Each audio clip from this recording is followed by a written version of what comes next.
Hey parents, welcome to Parents Time Out.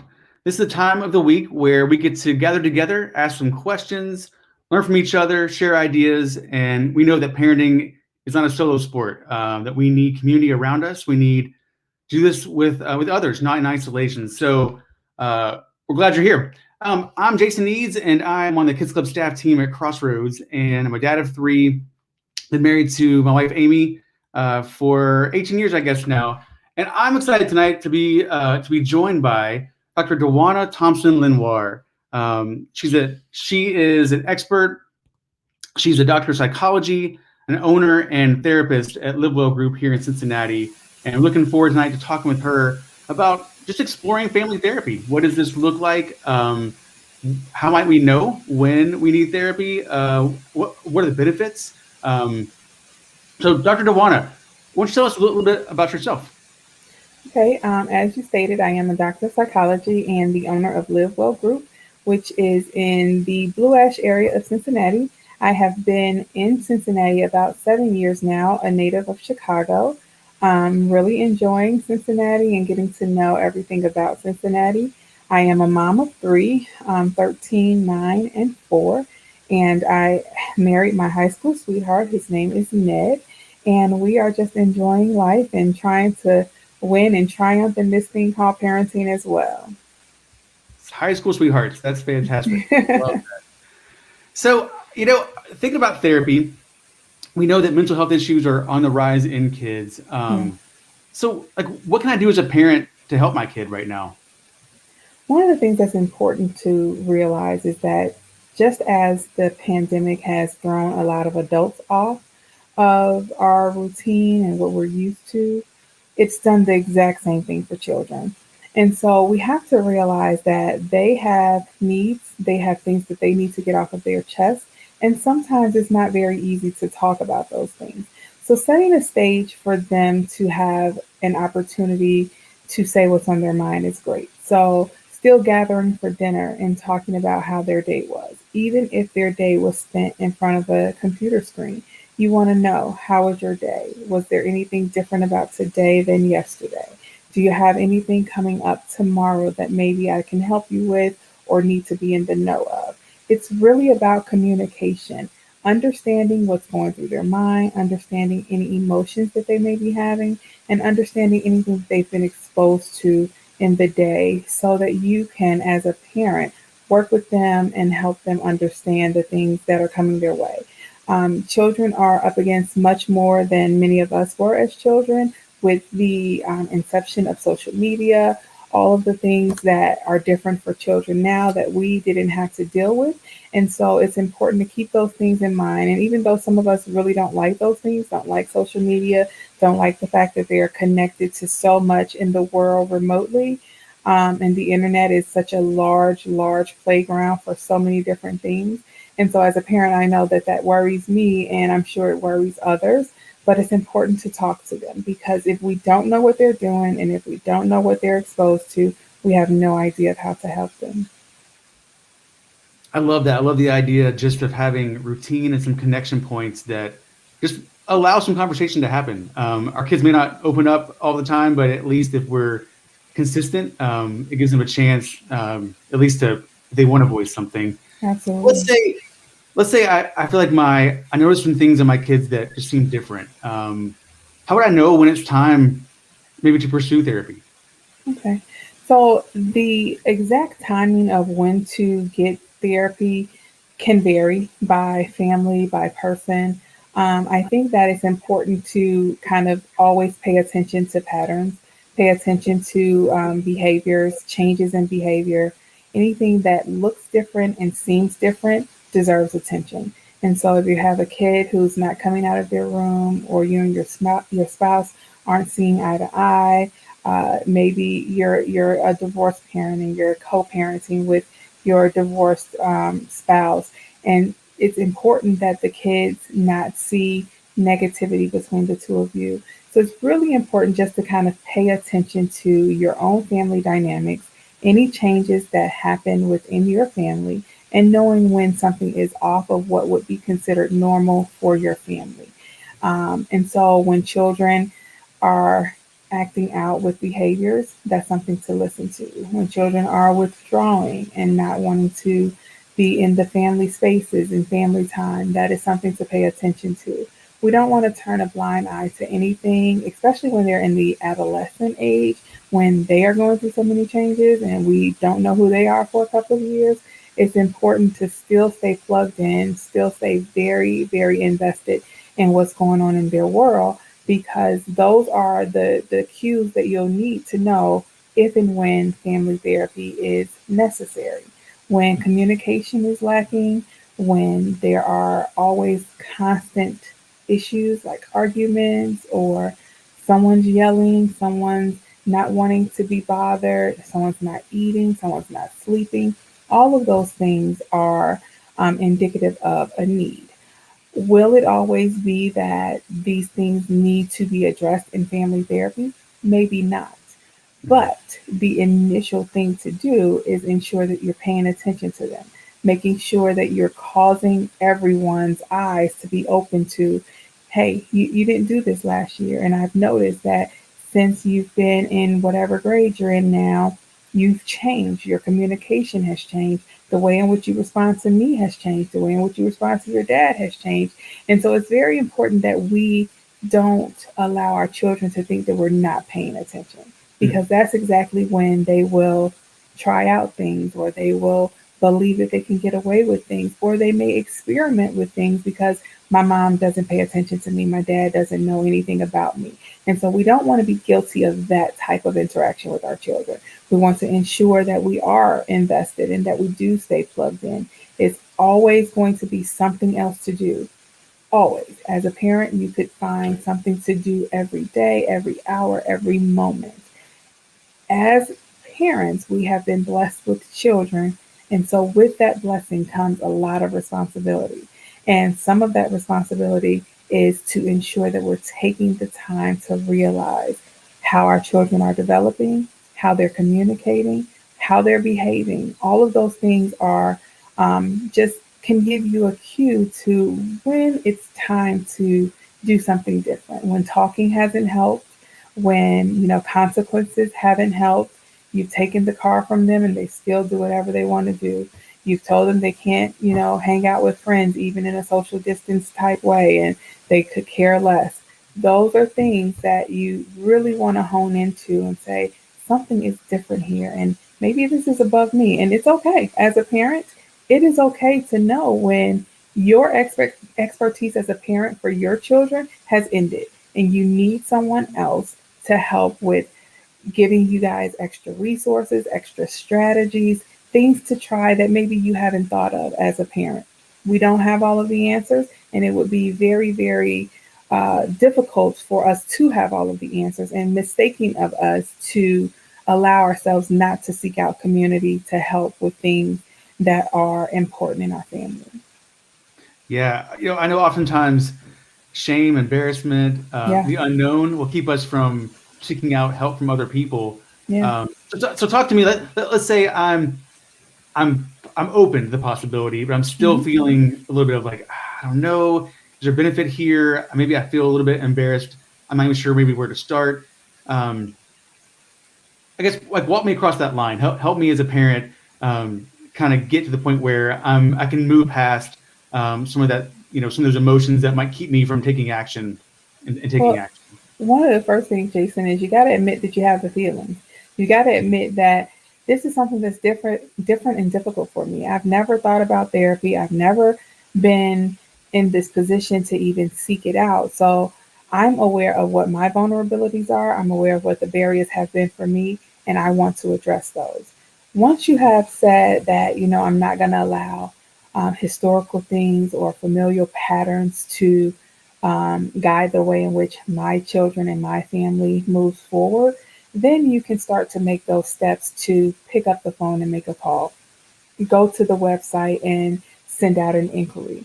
Many counselors and therapists have consultation sessions where they will talk with you about what your issue is and what they offer as a clinician. And there is an opportunity to see, could this possibly be a good fit?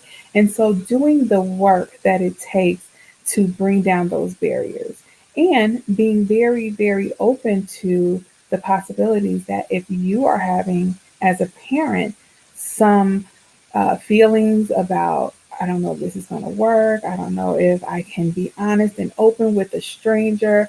I've heard so many horrible things about therapy. And if my children don't act a certain way, the therapist is going to want to put them on medication. Really, really focusing on all of those things that have been of issue for you, so that when you hear those same types of issues come up for your children, like, I don't want to go to a therapist, I don't know that person, I don't want to tell them all of my business, they're just going to want to put me on medication. You, as a parent, have to be able to come up with words for your child to address the things that even you have had to process through. Yeah. So what are maybe some questions that I want to ask a therapist? Like, we're say we're trying to get to know each other and figure out, is this going to be a good fit for our family, and it's a good fit for this therapist. So what might I ask somebody? If you have a general idea of what it is you need therapy for, and you have kind of assessed the needs that you believe your family has, one of the very first things you want to ask that clinician is if they have experience in what you're experiencing as a family. If you are having issues with, let's just say you've adopted a child and your child is now asking questions about their birth family. If the clinician doesn't have any expertise in those type of issues, that may not be a good fit. You want to talk about things such as race and culture and things of that nature, because those things are important. And picking a clinician to work with your family is as important as choosing a physician that will care for the medical health of your family. And so, the same approach that one would take to picking a physician to monitor your physical health, I would say do those same things for picking a clinician who will monitor your mental health, because it has to be a good fit in order for it to be effective. And you must feel comfortable with the person that you're going to be working with. And so anything that is off in those equations will not lend itself to effective family therapy. That's so easy to identify there. Just it feels daunting, but just to Hmm. identify, what do I need, and does this person, they have experience here? I think that's a really easy first step for us. So what about my kid? How do I prepare them um, maybe for the first session? Like, what's that look like? Well, I think it's important to be honest with kids. I've had families show up in my office, and the kid did not have any idea that they were coming. They had no idea why the parent had brought them to therapy. We don't want any sneak attacks. We don't want the Yeah. kid to be caught off guard. We don't want them to come into the office already with resistance. So prior to going to therapy, let's talk about the fact that, hey, no, mommy thinks that this is something that we need. We need to have someone look at the things that we're doing, help us to understand why we do them, and make changes as necessary. That doesn't mean that we are getting it all wrong, but somewhere we're not getting it sufficiently right. So we need someone to help us with that. So being honest with your child, letting them know what you believe they can expect for the during the process, and that you can gather from that consultation that you had with the clinician.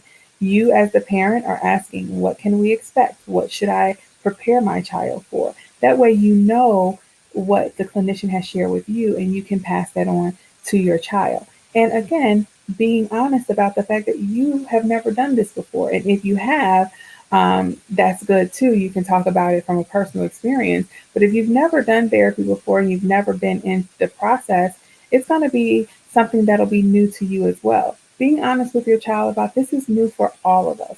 This is something that we're all experiencing for the first time. I don't know how we're going to make it through this, but I know we're going to do it together. And so just really presenting a united front there. That's good. Mhm. Um, Anything different you'd say? Let's say a kid's 12, 13, or older, in that range. Is there anything that you'd say differently to help prepare them? Well, I don't know that I would say anything differently, but I would like to get their buy in because, again, um, Kids that don't want to be in therapy, even if you make them, it's going to be difficult. So, talking with them to get their buy in, because the older they become, the more autonomous they are. And we want them to be independent thinkers. We want them to feel comfortable talking to someone about their issues. But if they are so resistant that being in the office with a stranger to talk about why me and dad don't talk anymore, that may not turn out well. That may not turn out well if they aren't really on board. And it could be that they're just not ready yet. We have to make sure that we're not forcing children, adolescents, preteens, teenagers, any of that. We have to make sure we're not forcing them into the process, because that may not bode well for the family addressing the issues and getting the help that's necessary. Yeah. Talked a lot about our kids. What about us as adults? We've got pressures happening too. Yeah. Maybe this past year has revealed some of that in ways that we didn't realize before. So what about, like, what would you say to right now to parents right now that are watching who definitely could benefit? I imagine you would say we could all benefit from therapy. Yep, Jason, you read my mind. That's exactly what I would say. The past year, and we're actually embarking upon the 1 year mark where our governor told us to stay at home. I believe today, actually March 9th, is the anniversary of when the first COVID case was reported for Ohio. So this has been a daunting year. It has been a year of very different circumstances. It's been a year of very different experiences. Many of us didn't know that this would be going on this long.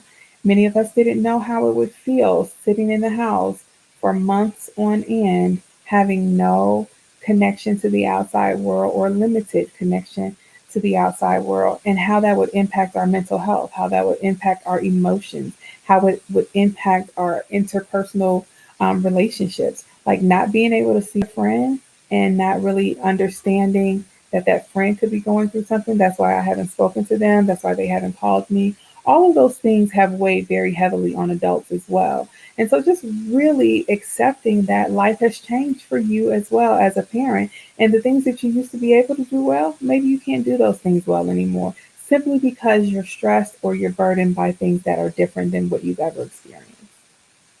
That's good. I think we can all benefit just from starting at a place of honesty Mhm. and maybe asking those around us, like, hey, what do you see in me? Like, is there anything different that you noticed in me that maybe wasn't there before? Or I mean, asking those who are closest to us. What about? So I know I work at a church, and so I hear, I think it's in different ways in different areas, but it's good to trust God, really good to trust God, and really good to have faith. Big fan of both of those things. Yeah. So can you speak to the line of having faith and trusting in God while also at the same time knowing when it might be the right time and really beneficial to seek mental health services that we need? Yeah, I am definitely one who has great faith and I have a strong connection with God. But we have to realize when we are not allowing wisdom to take hold. The Word of God tells us in all of our getting, get wisdom. And so we have to know that even God has prepared people like myself, psychiatrists, therapists, counselors, to meet the needs of people who believe in following Jesus, who believe in faith. And so it's just important to know that there are people designed and created to meet the needs that maybe just praying about it won't help. And that isn't to say that you don't continue to pray and that you don't continue to have great faith, because all of those things will still be necessary. Even your faith and how you feel about your own walk with Christ and all of those things and how it impacts your family, all of that should filter into your decision on who to work with as a clinician for your family. But it's just really important just not to be stagnant because, oh, I'm just going to pray about it. I'm going to give it to God, and whatever God says, it's in His will. Absolutely. And probably if we consider and use our discernment just a little bit more, it could be in His will to allow someone to help us. And so we have to be very open to the fact that our faith is going to carry us, but wisdom will get us over the hump.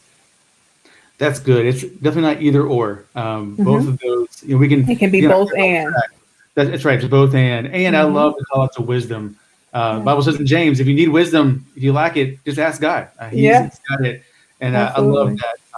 I love that parallel track that we can both walk down. So what about family therapy? What is when is that needed, and what's that like? Well, like I said, Jason, everything can be variable with different issues and different family compositions. It could be that some of the issues are stemming from the relationship between the parents. And so, if that is the issue, maybe the parents start with couples therapy and they go in and they talk to the clinician, they tell them the issues that they're having, and then as the clinician sees fit, they will invite the family in or they will refer the family to another therapist to deal with those issues on a family level. So it really can vary, but I can't stress enough the importance of reaching out to any clinician that you are wanting to or willing to work with to just consult, because you don't want to just go and make an appointment and this person can't meet your needs. Or go and the first session you bring the whole family and they say, oh, I don't provide family therapy. That just doesn't give you a good taste in your mouth, and it could definitely make someone stop in their tracks and say, yeah, this was a bad idea, I'm not going to do this. So utilizing all of the resources and all of the information prior to is very, very beneficial. That's good because I know we if you get over that hump and you had the motivation to go for it, Hmm. you want to keep that moving. And if you can Hmm. do some pre work ahead of time, and just find a way to keep moving forward and not because I know myself personally, I'll give myself all kinds of excuses not to do something at some point if Yeah. it gets meet some resistance or it gets a Yeah. little more difficult than I expect. But that's important. Well, I really appreciate your time tonight. I'd love at the end here, whatever you want to like. What would you have to say to us tonight as parents? Anything you want to encourage us with, or a call to action? Okay. Yeah, I think it's very important as parents, as I told you guys at the top of the recording, that I am a mom. I'm a mom of three. And even I, who has been trained and has a lot of experience with children and working in the field, none of that really, really matters as a parent, because as a parent, there is no handbook. There is no resource that you can go to and type in the issue that you're having and it spits you out a report on how to handle that. It's difficult. And so I would say to all of the parents listening, to anyone that hears this, you have to give yourself grace. Give yourself grace to understand and make mistakes. Give yourself grace to go back and redo some things. Do not live under a veil of shame. Do not worry about people saying that you're a bad parent. No one has the room to judge. I've not met one perfect parent on the face of this earth. And so we all stand to have something that we can improve on, something that we can get help with. And so if that child isn't acting right for you, so to speak, maybe there's someone else that can help you with that. And so I think a call to action, as you asked, Jason, I would say is I would challenge all parents to look at their need for therapy. Are you, as a parent, in need of somewhere safe to be able to talk about the things that are impacting you, talk about how it feels to be a parent? I know for me, I became a parent at 32 years old. What? Like, I've been living this life all this time, and now I have a life to be considered the I guess to be over and all of that. Yeah, So it was very, very different going from being like no responsibility to a huge amount of responsibility. I remember when my son was an infant, I would just watch him and literally just think, what am I supposed to do with him? What am I supposed to be doing right now? And I would call my mom and she says, is he sleeping? I'll be like, yeah, he's asleep. She's like, you need to go to sleep too. Oh, I should sleep when he sleeps? Oh, I didn't know any of that. And so there's nothing that anyone can do to prepare us for all of those things. That's And right. that list only grows as the children grow. And so at infancy, there are different needs than when they're 5 or 6. And then after that, there are more needs when they become adolescents and then teenagers. And guess what? Even though they become adults and they're 18, they're 21, they're always going to be our children. They're That's right. always going to be the responsibility of us. Like, yeah, we want to raise them to be good human beings and well functioning adults. But I can guarantee you, I sit here at 45 years old. If I call my mom right now and ask her, do you still pray for me? She'll tell me yes. Do you still worry about me? She'll tell me yes. And so, as a Yeah. parent, we have to know that this is a lifelong journey. This is a lifelong journey. Just as I sat and watched my son as an infant, I still wonder, what's he thinking? Is he okay? Does he have something on his mind that I can answer for him? And the only way I get that is that I interact with him and that I know what my limitations are and that I know where I need some help. And so, even as a psychologist, I have my own therapist, I have my own clinician that I go to and that I get help from when things are difficult. And so, I would challenge all parents to look at and very much so consider the possibility of going through the therapeutic process on your own so that you know what that's like and so that you become the best version of yourself that you can be. That's good stuff. I don't want to add a single thing to that. In fact, I want to play that for myself a few times going forward, just to just get fired up and be encouraged. Mm. That's a great call to action for us. And so I know if we want to get a hold of you, we can find Mhm. you at flowgroupllc.com. That is Um, correct. you find Dr. Dwonna there. And again, I thank you tonight for your time. Thank you for your wisdom. Thank And you. man, parents, I know sometimes we can be hard on each other. We can either feel shame that we feel our own shame. We project shame onto others. Mhm. But let's heed these words tonight, and let's pursue Yeah. healthy whole parenting together. And I just thank you again for your time tonight.